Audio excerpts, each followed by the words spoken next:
کیونکہ آج کل کے ماڈرن دور میں کنسٹرکشن پروجیکٹس میں انسانوں سے زیادہ مشینز کا استعمال کیا جاتا ہے، اسی وجہ سے اکثر پروجیکٹس 4 سے 5 سالوں میں مکمل ہو جاتے ہیں، لیکن ہزاروں سال پہلے نہ ہی ان کے پاس کوئی مشینز تھیں اور نہ ہی ماڈرن ٹولز، تو ظاہر ہے اس وقت پیرامڈ بنانے کے دوران ایک ہی وقت میں کافی مزدور لگے ہوں گے، لیکن آخر کتنے؟ ہسٹری سے یہ بات معلوم ہوئی کہ پیرامڈس کو بنانے میں کم از کم ایک ہی وقت میں 1 لاکھ مزدوروں کی مدد لی گئی، اور یہ مزدور پورے ملک سے اکٹھے کیے گئے تھے۔ چیلنج نمبر 10، پیرامڈس کی الجھی ہوئی گتھیاں اب سلجھنا شروع ہو چکی تھی۔ ایکسپرٹس اور آرکیولوجسٹ اب ایک ایسے موڑ پہ کھڑے تھے جہاں انہوں نے پیرامڈس کی کنسٹرکشن کے کئی پوشیدہ رازوں کو فاش کر دیا تھا، لیکن کئی راز ابھی بھی پوشیدہ تھے جو بار بار ریسرچرز کو تنگ کر رہے تھے۔ ان میں سے ایک راز تھا پیرامڈ بنانے کا مقصد۔ جی ہاں، 60 لاکھ ٹن سے بھی زیادہ وزنی 23 لاکھ پتھروں سے بنا صرف ایک پیرامڈ اور ان کے اندر بنے سیکرٹ چیمبرز کا آخر کوئی تو مقصد ہوگا۔ ریسرچرز کا ماننا تھا کہ صرف ممیز کو دفنانے کے لیے اتنا تام جام نہیں کیا جا سکتا، بلکہ ان پیرامڈز کا کوئی اور خاص مقصد بھی تھا۔ اس مقصد کو جاننے کے لیے دنیا بھر سے مختلف اداروں سے مدد حاصل کی گئی اور یہ رزلٹ نکالا گیا کہ پیرامڈز کا مقصد تھا انسانوں کو خدا بنانا۔ جی ہاں، ایجپشنز کا ماننا تھا کہ جب انسان مر جاتا ہے تو وہ اوپر آسمان میں جا کر ایک ستارہ بن جاتا ہے، اور مرنے کے بعد بھی وہ پیچھے رہ گئے اپنے ساتھیوں، اپنی فیملی اور اپنی دھرتی کے کام آتا رہے، اس کے لیے اس کو ان پیرامڈز میں دفنایا جائے گا، جو پیرامڈز کی وال پر لکھی ان ریلیجیس لینگویج کی مدد سے اپنا مقصد حاصل کر سکے گا، اور یہی شاید ان کا بلیف تھا۔ لیکن پیرامڈز کا اصل مقصد یہی ہے یا کوئی اور، اس کا ابھی تک کوئی ایویڈنس نہیں مل سکا۔ چیلنج نمبر 11، اینشینٹ انجینئرنگ کی ہسٹری کے ان شاہکار اسٹرکچرز کے ڈیزائن نے ایک بار پھر سے ایکسپرٹس کو مصیبت میں ڈال دیا۔ یہ معاملہ شروع ہوا تھا گیزا کے پیرامڈز کی ایک ایریل فوٹوگراف سے، جس میں دیکھا گیا کہ ان تینوں پیرامڈز کا اسٹرکچر ایک دوسرے سے الائنڈ نہیں ہے۔ یہ معلوم نہیں ہو پا رہا تھا کہ جن لوگوں نے 4500 سال پہلے انچ بائی انچ لیول کر کے اتنی صفائی سے پیرامڈ بنائے، انہوں نے ان 3 پیرامڈز کو ایک دوسرے سے الائن کیوں نہیں کیا؟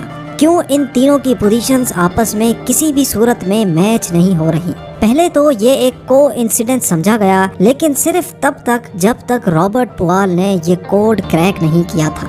رابرٹ پوال کا ماننا تھا کہ یہ سب ایک کو انسیڈنس نہیں، بلکہ ان پیرامڈز کی یہ پوزیشنز ایک سوچے سمجھے پلان کی وجہ سے رکھی گئی تھی، کیونکہ اس دور میں ایجپشین ستاروں کو بہت مانتے تھے۔ اسی وجہ سے انہوں نے اورینز بیلٹ کے 3 ستاروں کی پوزیشنز کے حساب سے ہی یہ پیرامڈز بنائے۔ اگر غور کیا جائے تو ان 3 ستاروں میں سے 2 برائٹ ستارے ہیں، پر ایک ستارہ ڈم بھی ہے اور ان دونوں سے ہٹا ہوا بھی ہے۔